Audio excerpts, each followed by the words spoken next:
Bom, pessoal, vamos começar. Antes de mais nada, queria dar boa tarde a todos, agradecer a participação de todos. A ideia desse nosso webinar hoje é um bate-papo informal. Nós temos aqui parte da nossa equipe de reestruturação, representada nos dois escritórios de Rio e São Paulo. Meu nome é Ricardo Gama. Junto com o Edson Schuller, a gente vai procurar mediar esse bate-papo aqui, basicamente sobre as recomendações do CNJ e as últimas decisões que nós observamos envolvendo o tema recuperação judicial e sobre o projeto de lei que está em tramitação na Câmara, agora, no Congresso, que visa a alterar algumas disposições, ainda que transitoriamente, da Lei 11.101 e adicionar algumas previsões ao nosso Boa tarde a arcabouço todos. legislativo. Eu sou Paulo Campana, Eu vou passar a sócio palavra da aqui para o Edson, que vai Reestruturação fazer do uma rápida Treinando, introdução e é um e prazer estar apresentação aqui com do vocês convidado. conversar sobre as medidas emergenciais.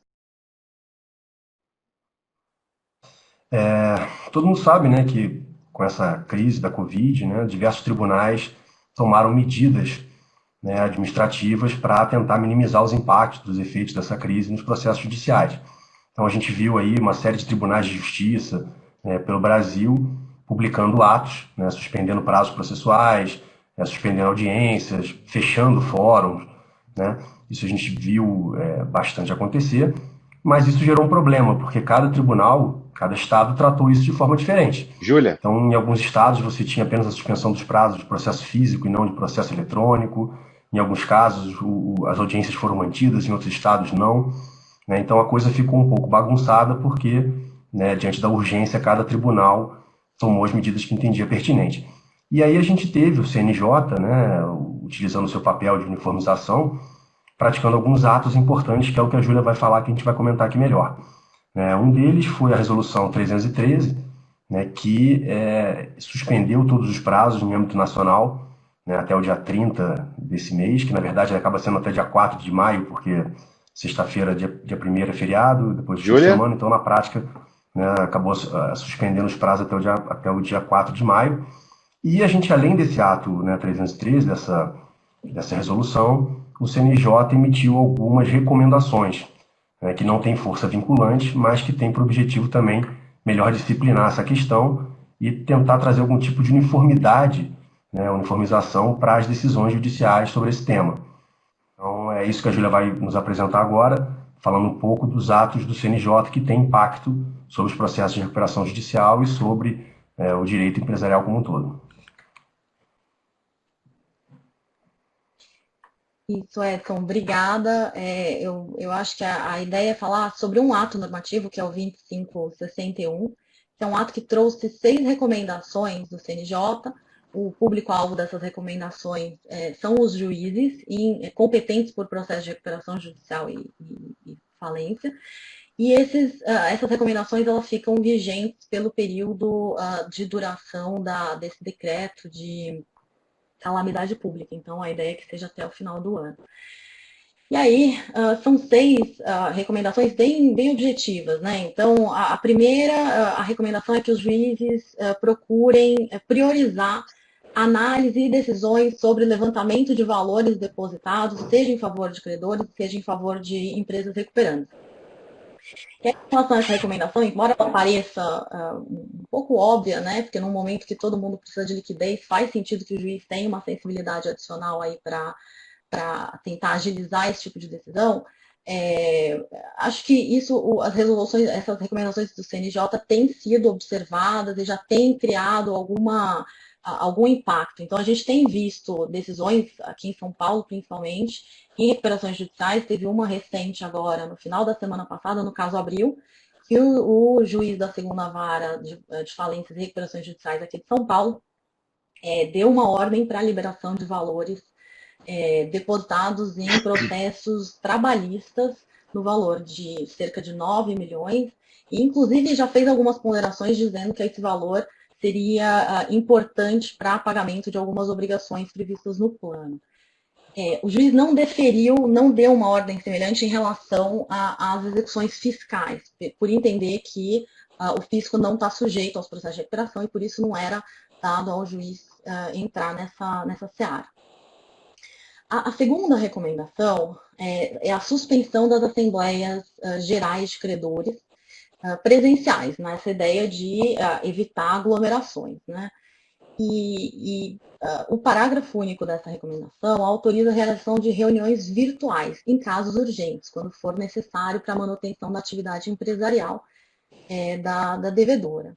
E em relação a essa recomendação, até de forma concomitante com ela, a gente já tinha alguns processos aqui em São Paulo em que os juízes já estavam deferindo esse tipo de medida, deferindo a realização de assembleias gerais de credores virtuais.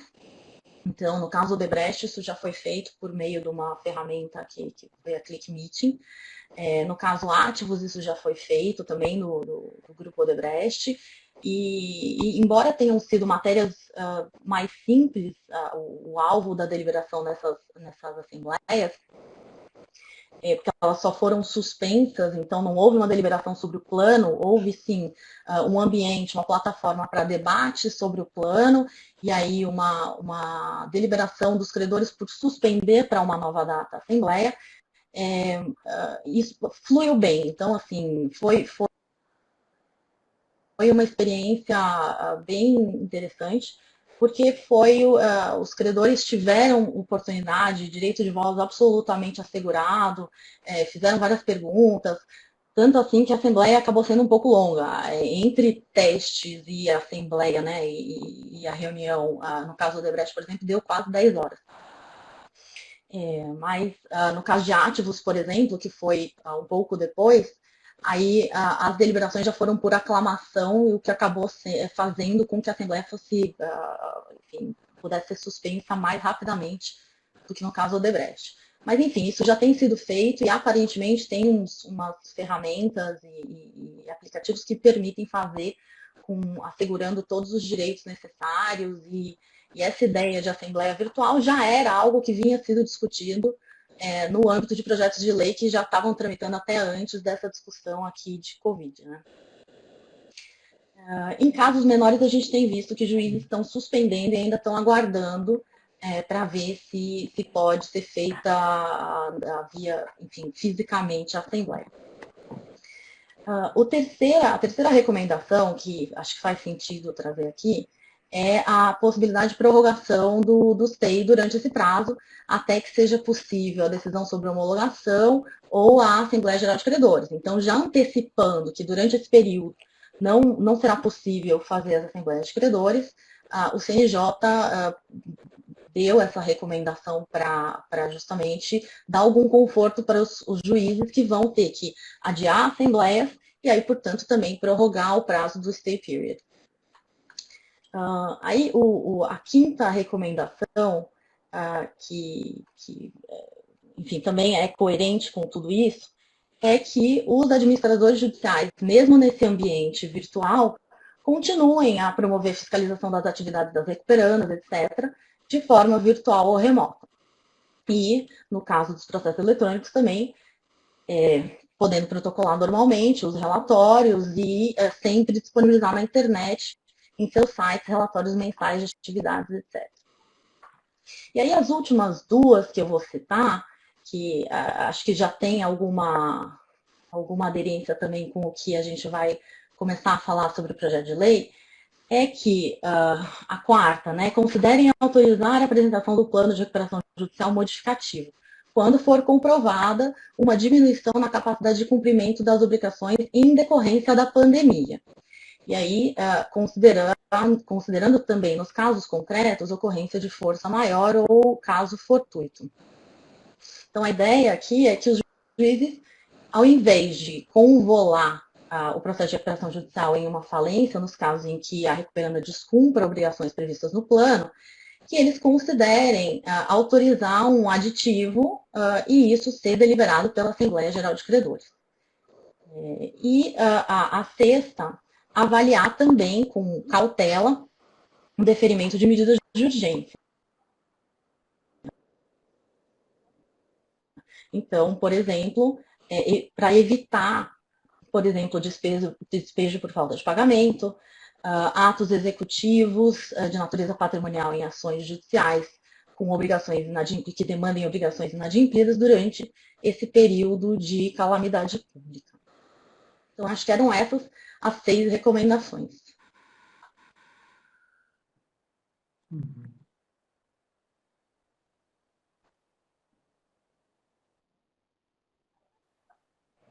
Júlia, diante dessas recomendações, né, pelo que a gente tem estudado, pelo que você tem visto aí nas decisões, os juízes têm seguido essas recomendações ou não? Qual é a sua impressão? Eu sei que a coisa é muito ainda inicial, né? A gente ainda está...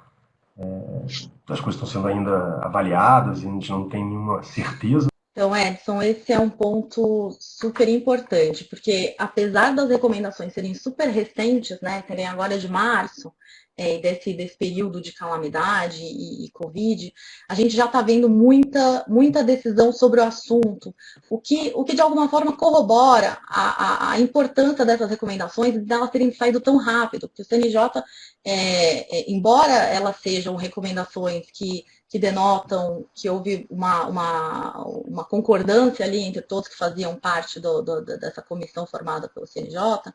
Por outro lado, o CNJ reagiu muito rápido a essa situação, que é uma situação emergencial, e já trouxe algum material que tem, de fato, sido citado em todas as decisões que a gente está vendo aqui de precedentes, né, que a gente já pode considerar, estão invocando bastante resolução a essas recomendações do CNJ, e muitas delas já estão levantando, inclusive,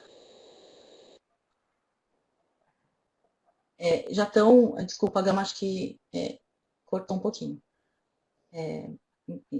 Enfim, então, muitas dessas decisões citam as recomendações CNJ e muitas dessas decisões citam, inclusive, o projeto de lei.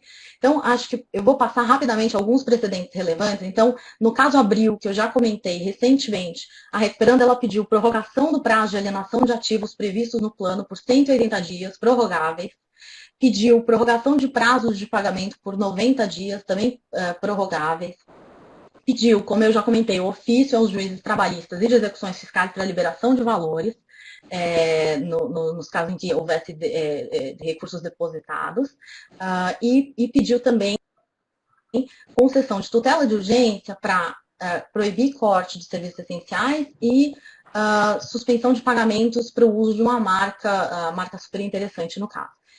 E aí o magistrado, que é, como eu já comentei, o Dr. Paulo Furtado, ele diz que os números de março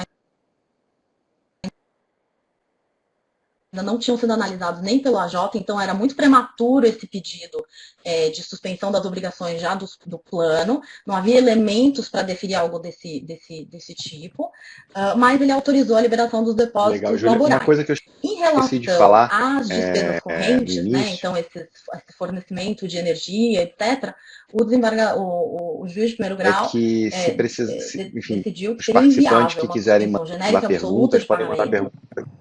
E que, então, isso teria que ser feito de forma fora do... E também o fato de que seria um crédito extra-concursal, né, não sujeito à recuperação judicial, por conta disso, então, teria que ser analisado por algum juiz competente no âmbito de uma revisão de contrato. A mesma coisa com a questão da superinteressante. Então, isso teria que ser feito em ações próprias. E no TJ São Paulo, o que a gente tem visto é uma tendência mais nesse sentido da resolução. Então, não é sair flexibilizando as obrigações de forma de ofício, mas sim considerar a possibilidade de revisão do plano, mas aí a ser feita num aditivo e decidido no âmbito de uma Assembleia Geral de Credores. Então, também um outro caso, e aí esse é interessante porque tem uma decisão de primeiro grau e aí a decisão já foi revista pelo relator em sede de um agravo de instrumento, que aí o desembargador Pereira Calças, lá das câmaras reservadas aqui de São Paulo, já decidiu que o juiz não tem competência para decidir sobre suspensão de extraconcursais prestados após o pedido de RJ, então esses casos de energia elétrica, etc. Indeferiu suspensão de obrigações do PRJ, porque entendeu que a competência disso era da Assembleia Geral de Credores, e que agir diferente seria uma ofensa ao princípio da legalidade. Então, aí, talvez, já provocando um pouco a discussão de por que a gente vai falar do projeto de lei que está aí sendo discutido. Essas, então, as que não flexibilizaram, né? Essas as que estão sendo mais ponderadas. Mas a gente tem outros tantos casos de interior de São Paulo, inclusive Rio de Janeiro, que juízes já decidiram de ofício ou ouvindo a JMP por suspender, sim, obrigações, tanto obrigações extraconcursais, então esses casos de serviços essenciais, de luz, etc., quanto em casos de obrigações do plano. Então, um caso de Duque de Caxias, que a juíza já suspendeu ali, deu uma ordem para que Enel e Naturgy não se abstivessem, na verdade, se abstivessem de interromper fornecimento de energia. Tem um outro caso aqui de Itaquecetuba, no interior de São Paulo, que o juiz autorizou um pagamento só de 10% dos créditos devidos a cada credor trabalhista durante esse período aqui de abril, né, as obrigações que seriam vencidas agora em abril e maio. Tem um outro de São Bernardo do Campo também, que a ideia do juiz foi também suspender para viabilizar essa superação de crise econômica. Também não houve ali prova de que havia uma diminuição de faturamento em março. E tem um outro caso que é interessante, enfim, eu não vou aqui falar todos, porque acho que a gente não tem tempo, mas também a gente pode, claro, disponibilizar para quem quiser e tiver interesse, uma listinha com os precedentes que a gente já identificou, mas tem um outro também no TJ Ceará, que identificou aí sim uma queda de 80% do faturamento, e aí por conta disso entendeu sim que já era um motivo para intervir e suspender obrigações imediatas previstas no plano. Acho que era isso, Edson, uma pincelada por cima desses precedentes.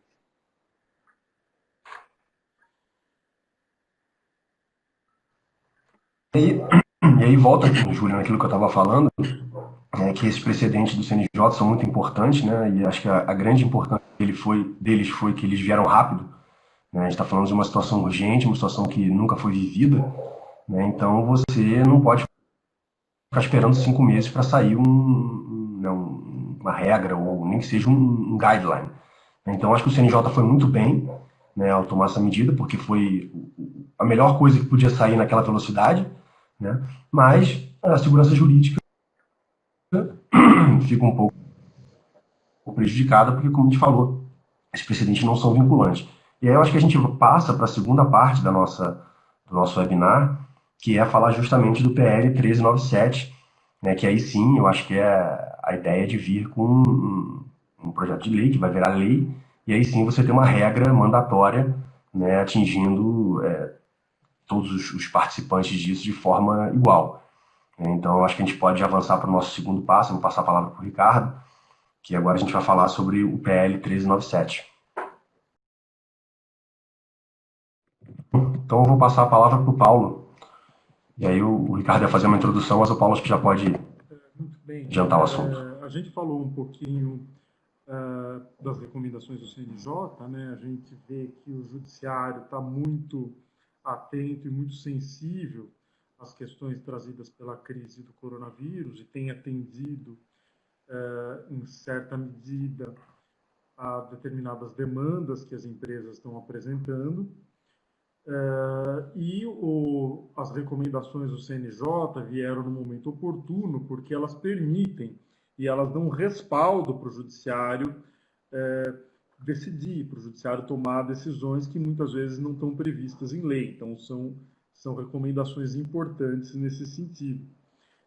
Paralelamente a isso, existe, como a gente vê, um projeto de lei que foi apresentado recentemente, o projeto de lei 1397 de 2020, para abarcar medidas emergenciais justamente para tratar da crise do coronavírus.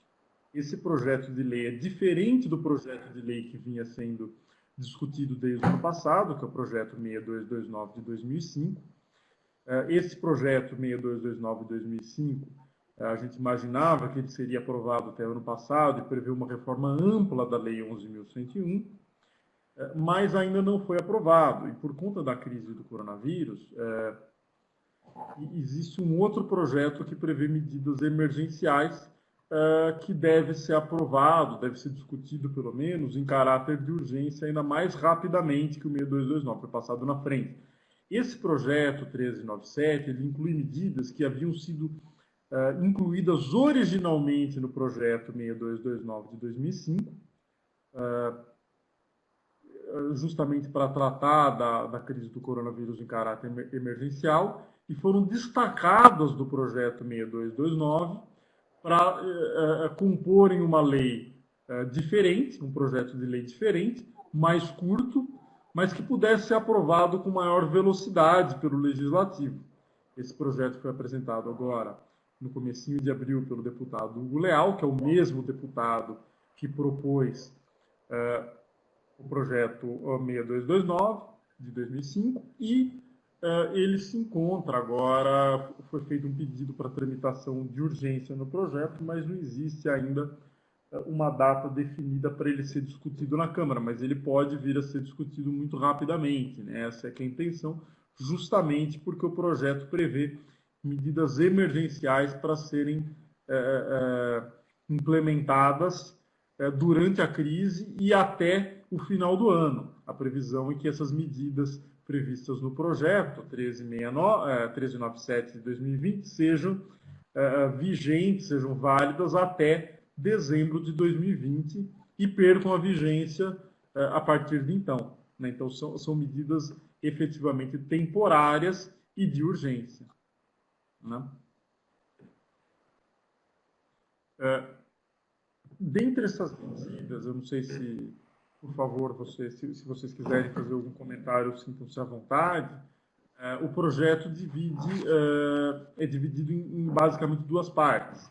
Uma parte diz respeito a medidas emergenciais, que devem ser aplicadas a todos os agentes econômicos, quer dizer, a todo mundo, todas as empresas, estejam ou não sujeitas ao regime de falências e recuperações judiciais, a todas as empresas e pessoas que exercem atividade econômica, excluídos aí os consumidores, e que são medidas efetivamente emergenciais, que buscam evitar que a empresa entre num processo de insolvência. E o segundo capítulo, que traz alterações temporárias ao regime de recuperação judicial e de recuperação extrajudicial previstas pela Lei 11.101. Então, a gente tem esses dois tipos de medida que são abarcadas pelo projeto 1397 de 2020. Né?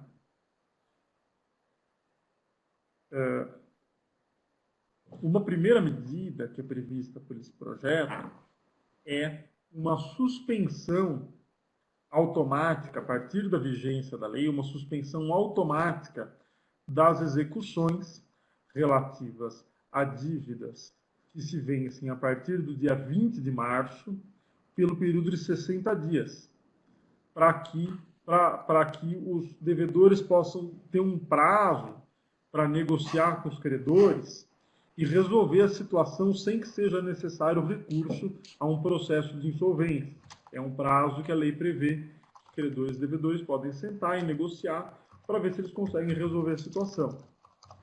A lei prevê ainda, o projeto prevê ainda que os devedores, que fim desse prazo inicial de 60 dias, os devedores que tenham tido uma queda no faturamento acima de 30% possam pedir judicialmente um prazo adicional de 60 dias para que possam negociar com os credores, uma negociação preventiva, né? Preventiva da insolvência. Então, fim do prazo de 60 dias, acabado o primeiro prazo de 60 dias, que vale para todo mundo, Aquelas empresas que tiveram uma queda de mais de 30% no seu faturamento podem recorrer ao judiciário e pedir a instalação de um processo de negociação coletiva com seus credores preventiva da insolvência. E eles podem pedir a qualquer momento, até o fim do ano, não precisa ser logo depois de encerrado o prazo de 60 dias iniciais. Se a lei vai viger até o fim do ano, eles podem pedir a qualquer momento que essas empresas acharem necessário, podem pedir a instauração desse processo de negociação coletiva.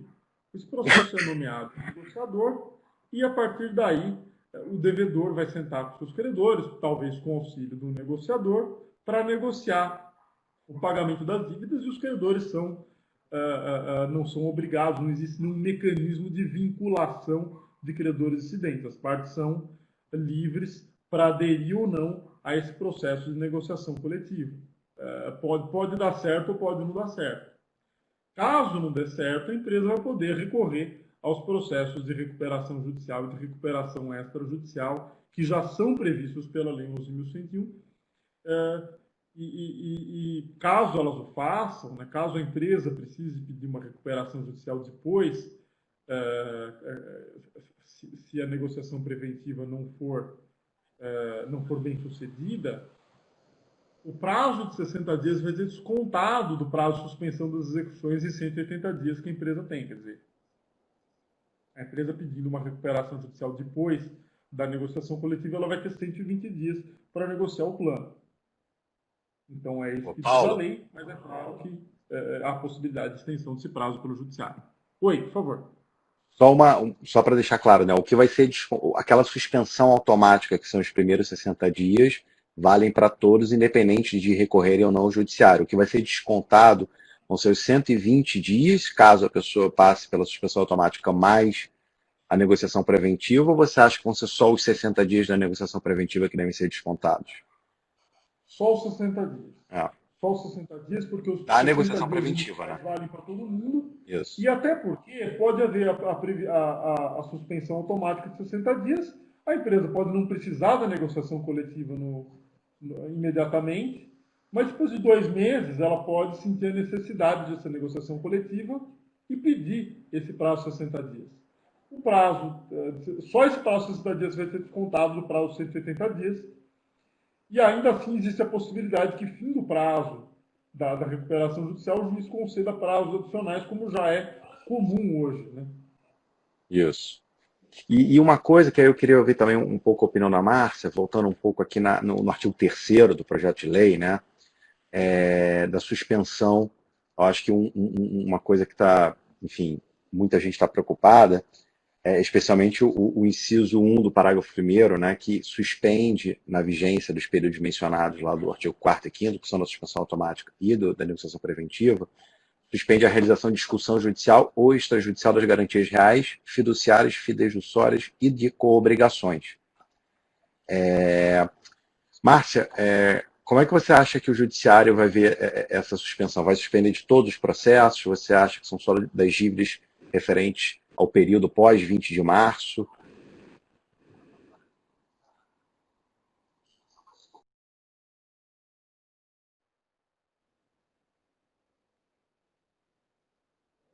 Dizer respeito àquelas obrigações que se vencerem a partir de 20 de março. Obrigações assumidas antes de 20 de março, mas vencidas a partir de 20 de março. Né? Porque até o próprio PL, ele exclui as obrigações assumidas ou renegociadas depois do período de reconhecimento da pandemia. Então, essas obrigações assumidas depois estão totalmente fora. Mas as obrigações assumidas anteriormente, quando a gente achava que estava planando num céu de brigadeiro, assumiu responsabilidade para o futuro, que se venceriam depois de 20 de março, veio essa tempestade e isso está impedindo de cumprir a obrigação. São essas as obrigações que, para mim, no meu ponto de vista, estão sujeitas aqui a esses benefícios, digamos assim, benefícios Essas excepcionalidades Pessoal, uma coisa que eu já esqueci de estão falar no início aí no artigo. do webinar é que quaisquer perguntas que vocês queiram endereçar para a gente, vocês podem mandar que no final a gente vai procurar responder perguntas, sejam sobre as decisões mencionadas pela Júlia, né, as recomendações do CNJ, ou mesmo sobre o projeto de lei e essas considerações que nós estamos fazendo aqui, tá? Paulo, você quer fazer algum comentário sobre o artigo 3º e a sua abrangência? Eu acho que o artigo, a redação do artigo permite diferentes interpretações, né? Eu acho que a interpretação que a Márcia propôs faz todo sentido, tendo em vista o contexto do artigo, mas a redação não é absolutamente clara, e a redação não sendo absolutamente clara, dá alguma margem para dúvida e para interpretações diferentes, né? E eu acho que todo projeto de lei, ele tem algumas ambiguidades e algumas redações que poderiam ter sido feitas de uma forma diferente. Como ele foi destacado de um projeto maior, existem alguns resquícios que não fazem muito sentido, algumas referências a artigos que não existem, porque eram artigos que só existiriam se o outro projeto tivesse sido aprovado. Então, ele precisaria de uma garibada, esse projeto de lei, para ficar mais claro e dar margem a menos dúvida, inclusive de interpretação, né? Já que ele vai virar lei, pode ser uma lei bastante polêmica, né? É claro. E aí, avançando um pouco aí sobre a negociação preventiva, né? Enfim, como você mencionou, é um procedimento de jurisdição voluntária. Então, quer dizer, se você quiser estender além dos 60 dias da suspensão automática, você vai precisar recorrer a ele. Você já disse que não precisa ser emendado no outro, então você pode usufruir dos 60 dias de suspensão automática e depois de algum tempo ingressar, até o final do ano, na verdade, né? Ele teria para ingressar com a negociação preventiva, em princípio. Uma outra coisa que também já foi dita aqui por você é o requisito, né, que é a queda de 30% do faturamento. O projeto de lei ele traz uma obrigação de você apresentar um documento assinado por profissional contábil para comprovar essa queda dos 30%, e ao mesmo tempo o projeto de lei diz que não poderá haver debate sobre isso, né?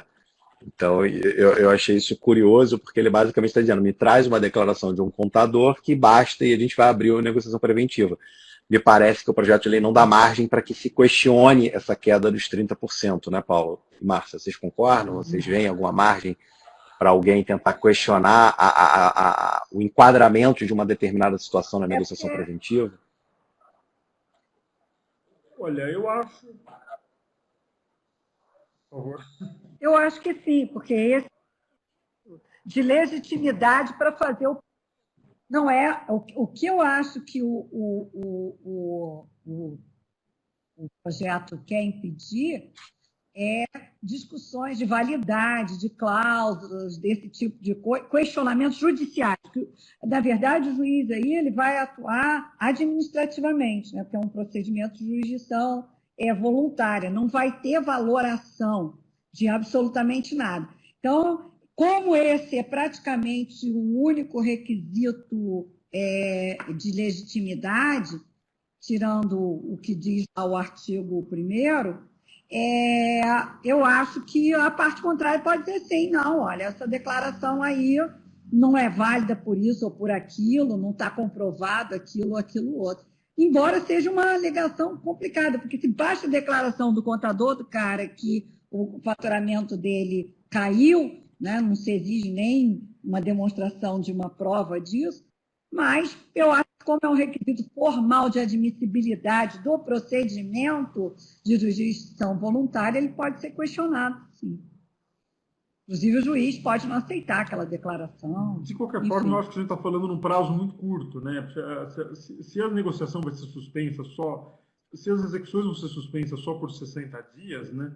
A gente nem teria muito tempo para discutir judicialmente isso, né? Até o momento que a gente tivesse uma decisão judicial já teria passado o prazo, então fica uma discussão meio inócua, né? Acho que a intenção da lei foi realmente permitir que fosse dado esse prazo e pronto, né? Sem grandes discussões. E esse prazo... até porque... Desculpa, vai lá, Júlia. Desculpa, Gama, até porque eu fiquei pensando assim que a suspensão, ela tá clara que ela vai ser do pedido, né? Então, antes mesmo de qualquer um analisar isso aqui, a suspensão ela decorre do pedido. Então, ainda que você tenha uma discussão sobre a documentação, etc., o objetivo da negociação coletiva, que acho que para os devedores é o primeiro objetivo, que você já tem esses 60 dias aí de período para você respirar durante essa negociação aí com os seus credores. É. E o procedimento me parece muito simples. É uma dúvida que eu tenho assim, se trata de uma negociação coletiva ou não. Porque, na verdade, o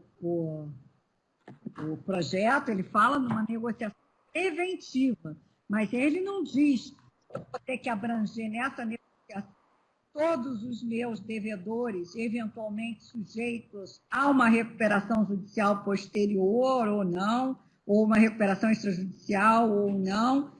E pode ser que, eu acho que tratar isso dessa maneira, eu acho que é um tanto quanto frustrante, porque muitas vezes eu posso querer fazer uma negociação preventiva com um credor, ou dois credores, ou três credores, que sejam mais viáveis e mais importantes dentro da minha cadeia de dívida. Né? Então, dois, três credores que representem aí, sei lá, mais de 50% da minha dívida, não tem interesse em fazer com outros credores com uma dívida mais alongada, mais tranquila, mais barata, lá o que seja. Então, eu não acho que a gente esteja falando aqui de uma negociação pela universalidade de credores que, eventualmente, depois vão ser abrangidos num processo de recuperação ou de falência até mesmo.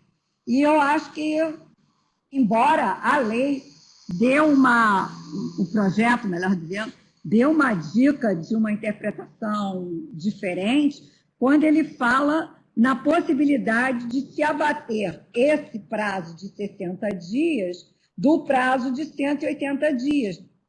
E aí pode-se entender que se está influenciando no prazo da RJ e agora esse prazo estendido também para a recuperação extrajudicial, que se esteja falando dessa coletividade. Mas eu acho que essa é uma interpretação que piora muito a possibilidade de negociação. Às vezes, uma negociação numa mesa menor é mais fácil e mais produtiva. Né?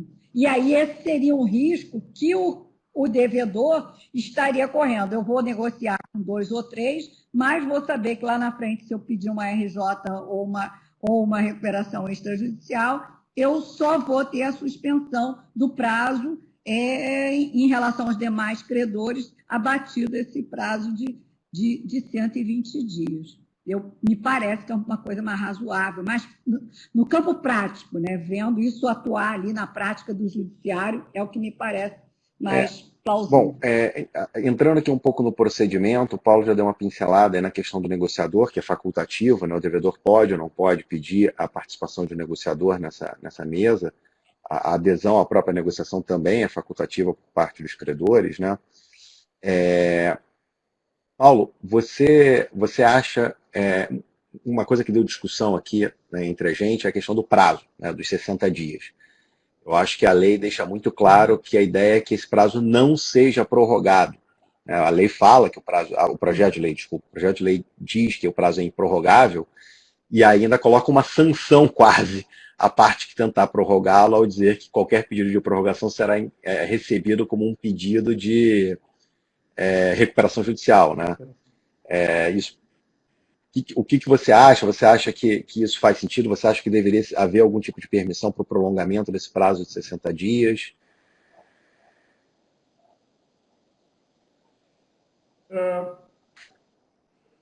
Eu acho que o prazo de 60 dias não é um prazo longo, mas a gente tem que considerar que já houve um prazo anterior de 60 dias, né, de suspensão obrigatória, então seriam 120 dias para negociar essa dívida.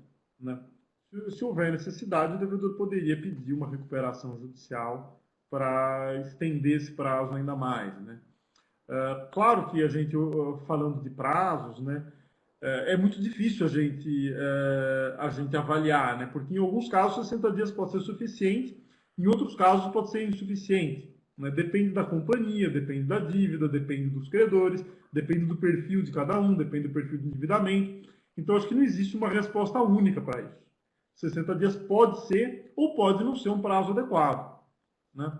Eu acho que numa recuperação judicial, você tem a possibilidade, os credores têm a possibilidade de sempre estar escolhendo ampliar esse prazo ou não, com a suspensão das assembleias de credores, né? Se você deixa que o juiz determine por decisão, sem ouvir os credores, a ampliação desse prazo, você cai, às vezes, numa arbitrariedade, ou você deixa alguém que não tenha pleno conhecimento da negociação decidir. Então, é um pouco complicado nesse sentido. Não, Né? não, perfeito. Eu acho que o procedimento é simples, eu acho que, enfim, como a gente já falou, a ideia é uma negociação mesmo, livre ali entre o devedor e os credores que resolvam aderir a essa negociação preventiva, né? A ideia agora é a gente conversar um pouco sobre as disposições que alteram provisoriamente determinados pontos da Lei 11.101, alterações provisórias na lei. O primeiro ponto que eu queria chamar, e sempre lembrando aqui que se alguém quiser mandar pergunta sobre qualquer coisa que nós discutimos aqui, fique livre que no final a gente responde. O primeiro ponto... Ou mesmo que não... exatamente. Exatamente. Caso... Sintam-se à vontade. Convidamos vocês a fazerem perguntas. Exatamente. Para participar do debate. O primeiro, digamos assim, as primeiras alterações, eu acho que chamam a atenção nesse projeto de lei, se referem à recuperação extrajudicial.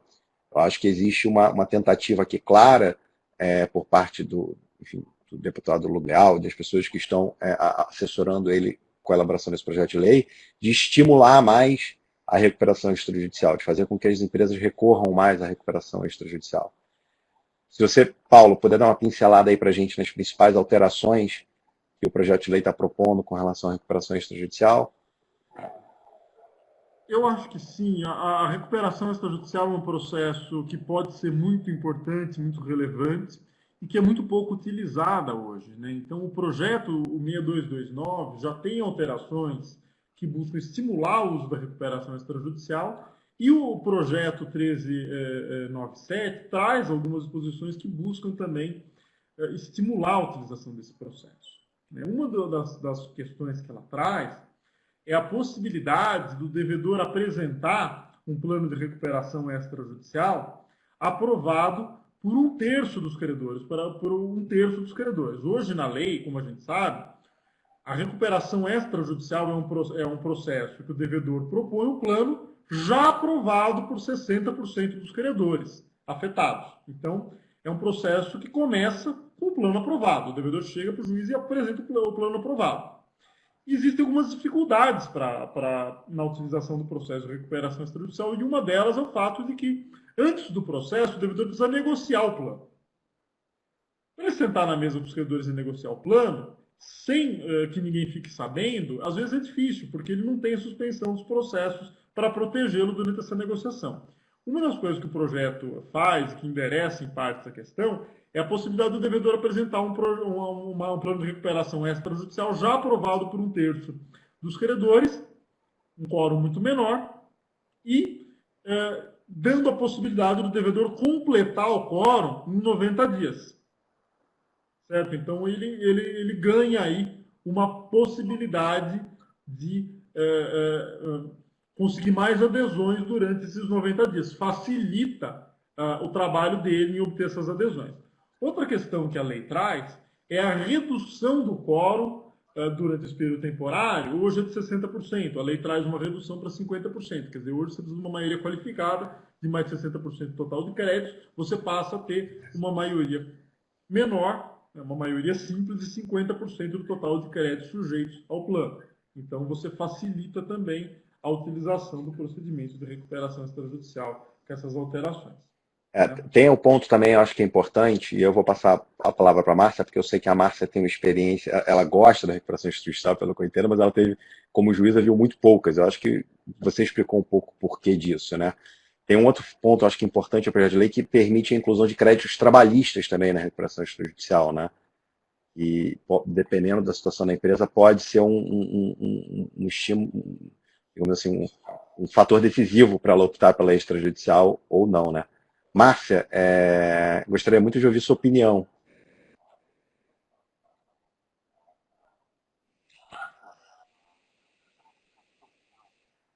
Eu acho que sim, Ricardo, concordo com você. Eu acho que aumentando o painel de credores, né, a qualidade dos credores, se aumenta o interesse pela busca desse processo. Eu sempre achei a recuperação extrajudicial e fiquei feliz de ver que o Paulo também acha a mesma coisa, gosta da recuperação extrajudicial. Mas eu realmente, o tempo que eu tive à frente da vara empresarial depois de 2005, com a nova lei, até eu ser promovida para desembargadora, eu vi duas. Eu homologuei duas recuperações judiciais, extrajudiciais, e conduzia centenas de recuperações judiciais, né? Então, dá para ver assim, a diferença de apetite, né, das pessoas para um instrumento e outro.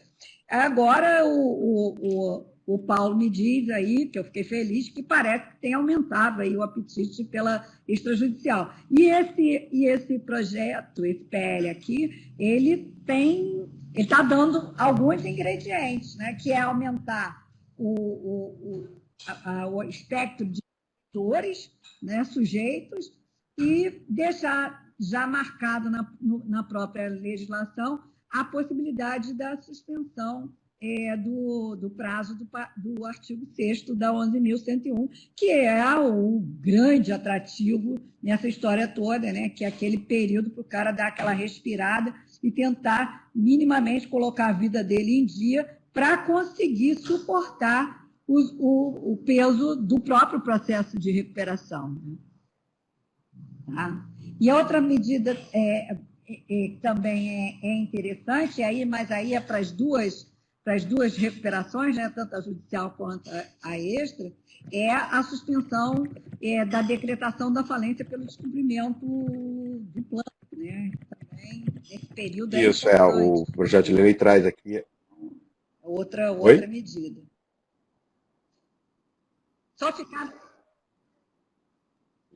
Só ficou de fora os créditos Exatamente. da extrajudicial. E a suspensão que você mencionou, só, enfim, para todo mundo acompanhar, ela está prevista no artigo 11 do projeto de lei, e fala de 120 dias, né? Então, quer dizer, pelo prazo de 120 dias não serão exigíveis do devedor as obrigações previstas nos planos de recuperação judicial ou extrajudicial já homologados, além da decretação de falência. Então, quer dizer, o projeto de lei me parece, aí eu queria ouvir aí a opinião de todos vocês, que está dando uma suspensão geral no cumprimento dos planos. E eu acho que isso pode ter um efeito cascata e uma repercussão geral do mercado enorme.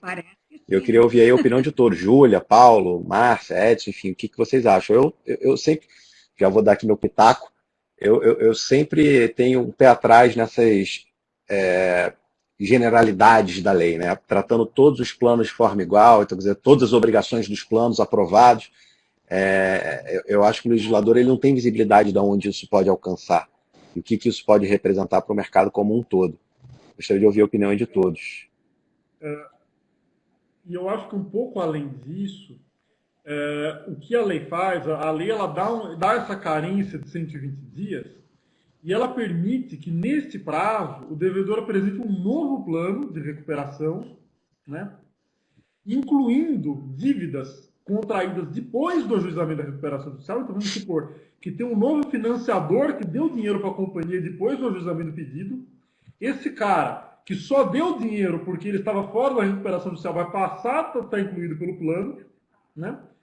E depois que apresentar esse plano, o devedor vai ter mais 180 dias para negociar esse plano. Quer dizer, a gente ganhou um stay que pode somar os 120 dias de carência mais os 180 dias, depois de 300 dias adicionais para renegociar esse plano e incluir dívidas que não estavam incluídas na recuperação. Então, olha só que alteração grande que a gente está fazendo, né? E a gente está falando aí de alterações que deveriam valer até o fim do ano, mas que provavelmente vão se estender aí uma boa parte do ano que vem, né?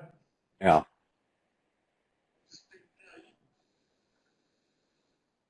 E não é só isso, né, Paulo? A gente já tinha até comentado qual é a classe, havendo uma falência, que esse credor que estava com um privilégio vai entrar na falência, vai entrar lá atrás junto com todo mundo na recuperação judicial.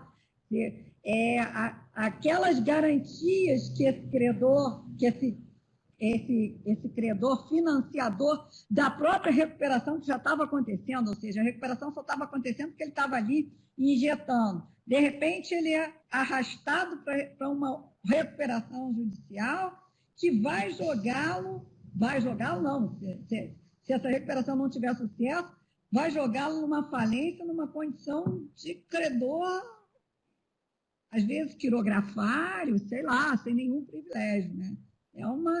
E além de tudo, eu acho importante isso que o Ricardo falou. A gente tem que olhar o mercado e que, às vezes, falta essa visão nos juízes e no Ministério Público, que é olhar o mercado como um todo. Que a partir do momento em que você dá uma carência de pagamento de obrigações que já estavam atrasadas há um tempão, para um cara que já teve 180 dias para tentar se organizar, mais uma estruturação de plano, que é o que o Paulo falou, que muitas vezes esse prazo de 180 dias é adiado com os adiamentos das próprias assembleias. Enfim, uma dívida já para lá de atrasada de pagar, ainda mais prazo, de uma forma generalizada, esse efeito de tentar salvar as empresas que agora, neste momento, estão em crise, pode gerar um efeito cascata de levar outras empresas que estavam se aguentando nesse momento, que deixam de se aguentar porque estão aí sem receber, com essas novidades de prazos que esse plano, que esse PL está trazendo, né? E não é só isso, eu acho que lá na frente o Ricardo vai querer falar de outras questões, né? Da questão dos recebíveis e etc. Isso tudo cria uma instabilidade, pode vir a criar uma instabilidade, dependendo do tamanho dela, que a gente não sabe aonde que vai. Sabe? Claro que a gente precisa ter mecanismos para tentar ajudar as empresas que estão em crise, mas a gente tem que ter muito cuidado para não jogar empresas que não estão em crise, mas que estão ali tentando se equilibrar, não jogá-las numa crise também. E uma coisa dessa pode ser a gota d'água. Então, e o que eu acho que é muito precário também é que, se por um lado a ideia é dar uma uniformidade para o sistema, né, e resolver igual, a gente vê por aqueles precedentes, por esses precedentes que já estão saindo, essas decisões que já estão saindo em processo de recuperação judicial, que com os instrumentos que a gente tem hoje no ordenamento jurídico, então, teoria de imprevisão, cláusula rebus sic stantibus, que a gente vê os juízes já decidindo por modificar o plano a despeito de não ter um PL ainda aprovado. Então, a gente só tem as recomendações do CNJ, a gente tem artigos de Código Civil e a gente tem visto juízes fazerem modificações. Antes de tudo isso, a gente já tinha recuperandas que vinham ao judiciário pedindo um aditamento do plano e com aprovação de aditamento. Tem um caso recente, por exemplo, aquele caso JEP da marca Luiz de Bertoli, etc., que eles não só conseguiram fazer a aprovação do aditivo, como também incluíram nesse aditivo do plano previsões e disposições especificamente sobre os créditos pós, que teoricamente estariam excluídos, né? A diferença que a gente tem é que com esse PL eles entrariam também no quórum, esses créditos pós. Então, eu concordo que dar essas soluções gerais e indistintas, né, na lei, tanto a questão da moratória automática, dos 60 dias, que ninguém, assim, para todo mundo, quanto essa suspensão automática aí dos 120 dias, parece que pode ser um remédio muito amargo. A gente entende o afã de tentar salvar e preservar a atividade e empresas, mas há uma preocupação de risco sistêmico, né? E de manter o mercado com alguma liquidez, porque essas soluções elas parecem que retiram liquidez do mercado, ao invés de manter o mercado irrigado, né? Então, eu concordo com a Márcia que talvez possa ser um pouco extremo, talvez, e aí a ideia do projeto foi evitar um colapso do judiciário, procurando criar ferramentas para que as partes se componham antes de ter que recorrer. Então, criou a moratória, criou aquele período de negociação coletiva, tudo ainda procurando que as partes se resolvam antes de ter que recorrer a uma recuperação judicial que acaba sendo um procedimento mais longo e mais traumático, né? Sim, sim. Paulo, não sei se você quer fazer algum outro comentário, além disso que já foi falado, sobre esse ponto específico. Eu acho que é basicamente isso, né? O outro ponto esse ponto é um ponto que eu acho que também vai dar muita controvérsia, né? E que a Márcia já tocou, é a questão da liberação das garantias sobre recebíveis, né? Que o projeto de lei traz, no seu artigo 13, inciso 4, e ele, enfim, vou ler aqui para todo mundo estar na mesma coisa. Serão liberados em favor do devedor o montante de 50% do valor ou do recebível anterior ou posterior ao pedido, independentemente da natureza da garantia, sendo que tal garantia deverá ser recomposta de forma gradual a partir do 6º mês, contado da apresentação do novo pedido, atingindo até o máximo de 36 meses. Então, quer dizer, me parece que o projeto de lei, ele vai... enfim, a gente sabe que o projeto de lei tem toda a questão de proteção do devedor, proteção do negócio, proteção dos empregos, mas eu não sei, me parece que talvez aqui eles tenham errado um pouco a mão e ido demais, muita sede ao pote em cima das garantias e dos credores. Queria ouvir um pouco a opinião aí de vocês sobre esse ponto, que eu acho que é um ponto que vai dar muito debate, muita briga.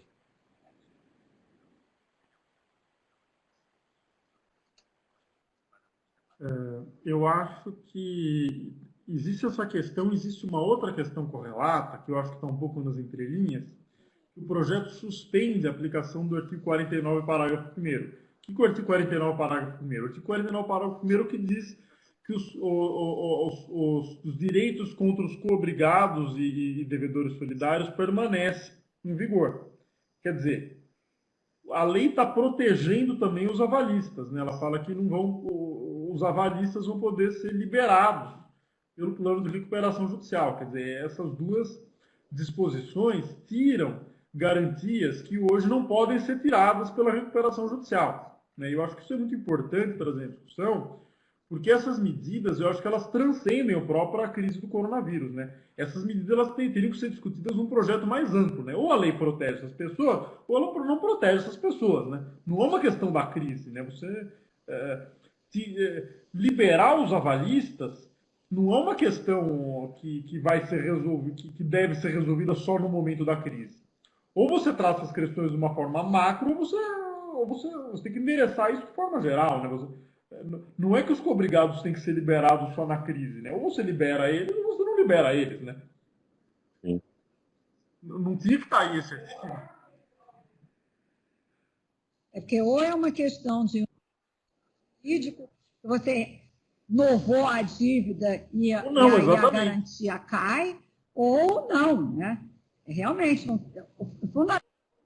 fundamento jurídico você não tem para isso, né? Então, para que caia a garantia, principalmente a garantia pessoal, em determinado momento e depois ela vai voltar, como é que é isso? Passou o prazo do PL, volta a garantia? Enfim, acho um pouco complicado.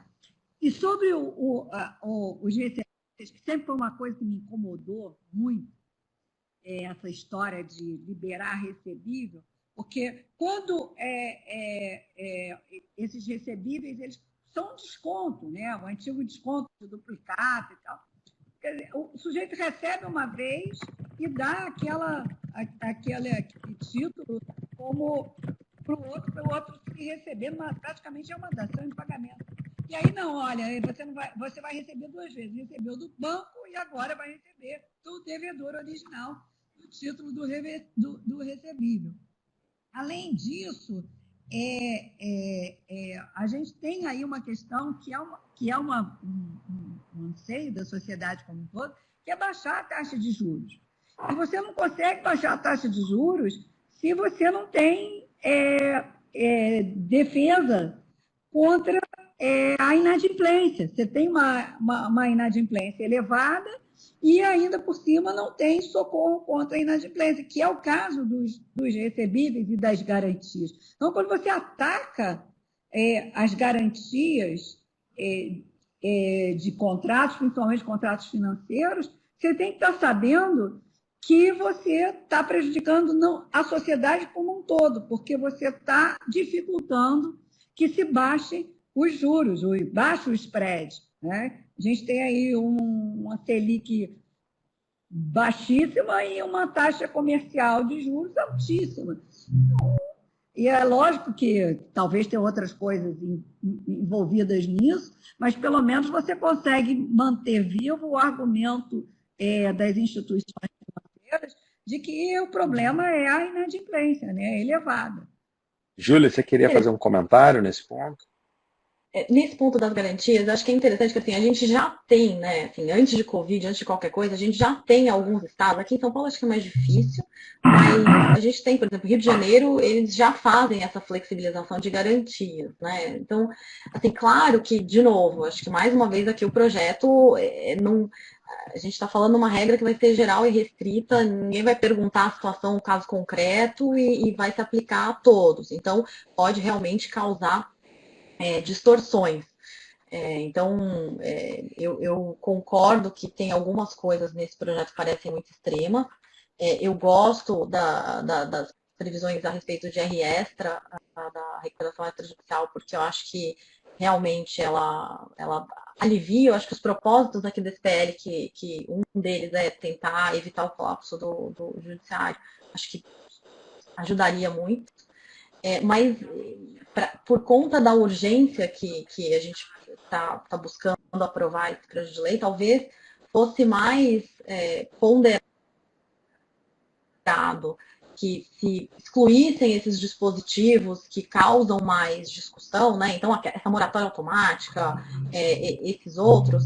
Então, a questão da garantia acho que é também bastante polêmico, porque prazos, inclusive, para recomposição são muito longos, né? Então, o risco de você realmente ter ali uma convolução em falência, e aí você tem alguém que na origem tinha uma garantia que seria até remota, né? Bankruptcy remote, não seria afetada, de repente se vê ali com uma garantia absolutamente esvaziada.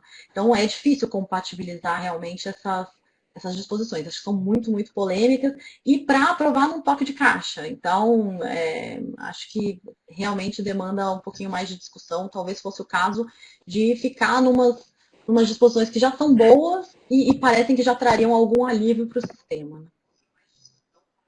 E um ponto que, assim, eu quando leio esse projeto de lei e quando eu penso nas medidas que estão sendo propostas aí pelo Legislativo, uma coisa que eu sempre penso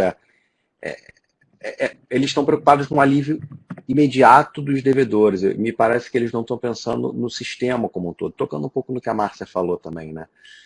Vocês não acham que seria mais benéfico para o sistema como um todo que o governo se preocupasse em estimular as empresas a darem crédito para quem precisa neste momento, inclusive para as empresas que já estão em recuperação judicial? A gente sabe que existem várias restrições do sistema financeiro nacional para que os bancos deem crédito para empresas que já estão em recuperação judicial. Será que não seria mais útil para o legislativo como um todo procurar disponibilizar medidas que facilitem a obtenção do crédito, deixar que o próprio mercado faça esse equilíbrio, do que simplesmente ficar declarando moratórias e simplesmente autorizando que as pessoas deixem de pagar suas dívidas e deixem de cumprir seus planos? que vocês acham? Vocês não acham que o legislativo deveria atuar mais nessa frente do que talvez no que eles estão prestando tanto mais atenção?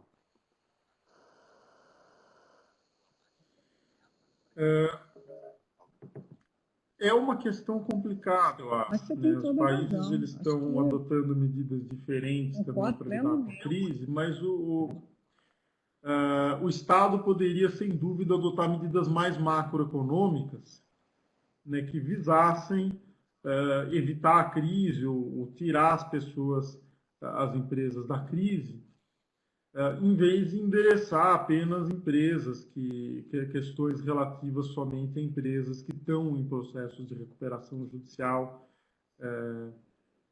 Né?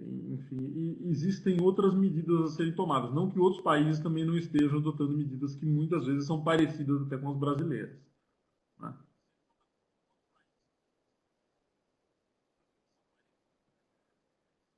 Eu acho que a gente está vendo aí com essa tentativa do governo de dar mais liquidez para exatamente estimular o crédito, que ela não tem a dificuldade que o governo está tendo para fazer o dinheiro chegar em quem precisa, Exato. E qual é a dificuldade? Né? Pelo que eu tenho lido nos jornais, a grande dificuldade que os bancos falam é a falta de garantia, é o medo da inadimplência. E se o governo, de repente, e eles estão pensando nisso, eu li um artigo no Valor no outro dia, estão trabalhando nisso, no sentido do governo ser um garante desses empréstimos, desses mútuos. Isso seria talvez muito mais interessante, e o problema que a gente vê nas recuperações judiciais, que elas acabam, na sua grande maioria, não tendo sucesso, é porque não entra dinheiro novo. E não entra dinheiro novo, a empresa de recuperação fica muito prejudicada com o seu crédito. Então, se o governo criasse uma linha de garantia, ele não precisava ele emprestar, ele financiar, mas ele ser um garante desses financiamentos, talvez fosse algo mais eficaz. E, por outro lado, tomando medidas desses jaez aí que a gente está vendo aqui nesse PL, né, de desespero, de tentar, como a Júlia disse, botar uma liquidez no mercado a qualquer custo, assusta mais ainda os agentes financeiros que vão emprestar o dinheiro, porque o sujeito tenta se armar com garantias, no caso uma eventual inadimplência, que ele vê simplesmente derreterem no meio do caminho, no meio do contrato. Então, isso é um pouco assustador em termos de mercado. Bom, pessoal, já passamos aí de 1 hora do nosso webinar. Alguma consideração final aí que vocês queiram fazer, ou podemos encerrar aqui por hoje?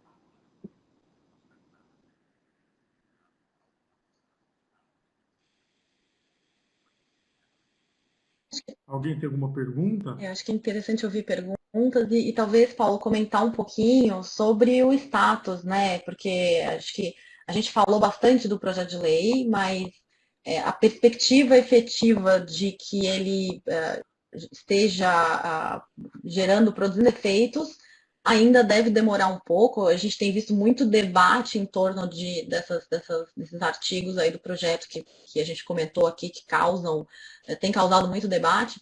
Então, nos parece que ele não deve andar tão rápido. Então, você tinha comentado que eles têm aí uma previsão de que na Câmara seja discutido na próxima reunião. Na próxima sessão não vai ser, que vai ser dia quarta-feira, a próxima sessão não está na pauta a discussão. E aí, quer dizer, depois disso... Né? Então, existe muita coisa aí no pipeline do Congresso. Então, embora haja um requerimento de urgência, tem muita coisa urgente para ser discutida aí pelo Congresso. E esse projeto tem algumas disposições polêmicas, alguns artigos polêmicos que podem gerar muita discussão. Ele tem que ser aprovado na Câmara e no Senado, então não é uma tarefa muito fácil, embora o otimismo seja grande. em torno desse projeto. Isso, e acho que é interessante dizer que o projeto de lei que a gente veio falando, né, que é o que já estava tramitando antes, e que aí sim prevê uma mudança mais compreensiva da Lei 11.101, da Lei de Recuperações, também estava com esse regime de urgência atribuído, né, e foram várias as sessões que ele acabou sendo retirado de pauta, reincluído para a próxima, assim, acabou sendo empurrado.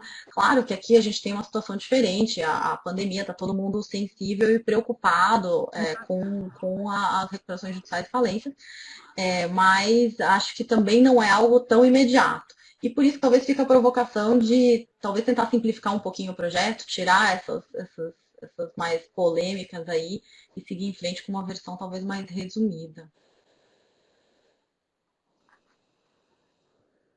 Perfeito. Márcia?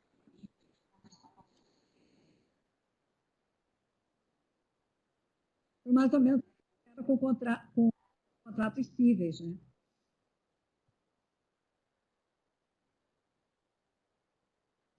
Paulo, alguma consideração final antes da gente encerrar? Basicamente, gente, eu acho que é isso. Existe aí, como a gente pode ver, um judiciário atento para o que está acontecendo, levando em consideração as recomendações do CNJ, atuando de forma a levar em consideração a crise para deferir medidas nos processos de recuperação judicial e extrajudicial, eventualmente, mas o judiciário tem um limite até onde ele pode ir, e esse projeto de lei busca endereçar diversas questões e trazer medidas emergenciais para combater a crise e para ajudar essas empresas.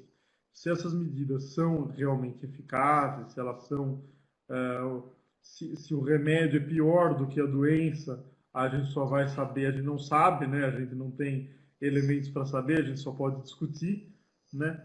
Mas o fato é que esse projeto traz medidas polêmicas e ainda vão ser discutidas, talvez com uma certa de forma um pouco acalorada no Congresso antes de serem aprovadas, né? E muita coisa pode mudar desse projeto, né? Como são medidas muito polêmicas, é muito possível que esse projeto, a hora que vire lei, se é que vai virar lei, seja muito diferente do que estamos discutindo aqui. E vamos ficar atentos e reportando essas mudanças para vocês. Tá ótimo. Márcia, alguma consideração final?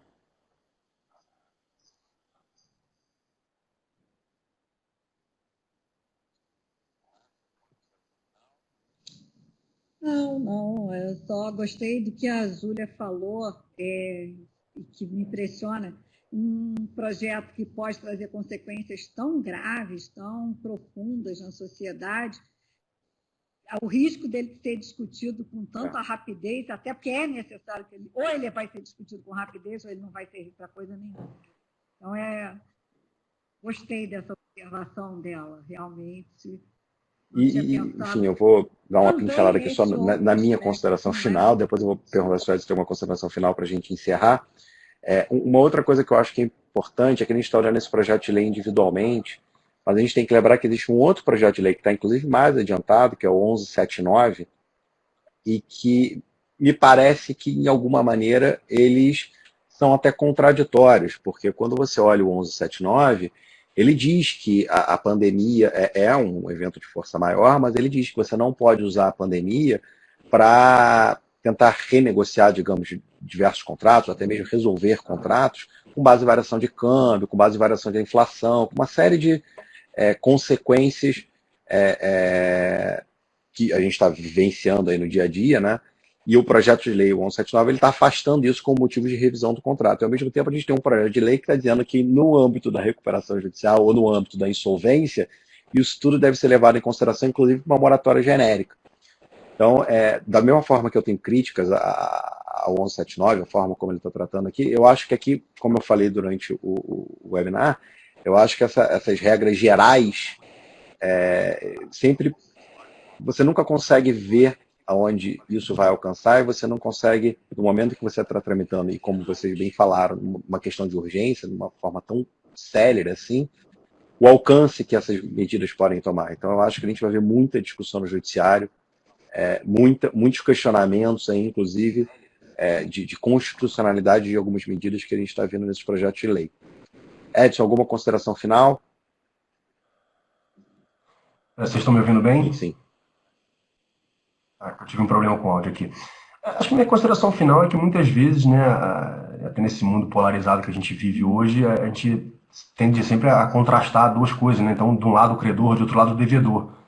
Mas muitas vezes a gente esquece que o credor, ele também é devedor de outro credor, né? Então, quando às vezes você começa por lei, né, ou por decisões judiciais, gerar uma situação de muita desvantagem para o credor, você gera um efeito sistêmico perigosíssimo, porque esse credor também vai se valer disso para não pagar o seu credor. E o credor dele, subsequentemente, também vai se valer disso. Então, a gente tem que ter sempre muito cuidado, né, com onde a gente pisa, né, e onde a gente coloca, né, as regras, porque muitas vezes você acha que está ajudando, mas na verdade está criando um efeito sistêmico perigosíssimo, né? Então, acho que, como recado final, eu acho que é isso. A gente tem que pensar, claro, nos credores, né, tem que pensar nos devedores, tem que ter o princípio da preservação da empresa, mas ao mesmo tempo também tem que ter o princípio da preservação da empresa do credor, né? Então, eu acho que, como nota final, é só isso. Eu acho que esse balanço, esse ajuste fino não é fácil, né? E eu acho que o projeto me parece que ele puxa demais a vantagem para o lado do devedor, né? Então, eu só acho que não é uma conclusão, é só uma nota, mas eu acho que a gente tem que ter um pouco de cuidado com isso. Tá ótimo, gente. Bom, obrigado aí por todos que puderam nos assistir, participar aí das discussões. A gente procurou endereçar aí algumas perguntas que surgiram no curso aí do webinar. E estamos à disposição, como o Paulo falou, a gente vai continuar acompanhando de perto esse projeto de lei e estamos à disposição para discutir qualquer dúvida ou comentário que vocês ainda tenham. Tá bom? Agradeço mais uma vez a presença de todos e boa noite. Boa noite, gente. Obrigada, boa noite. Boa noite. Fiquem bem.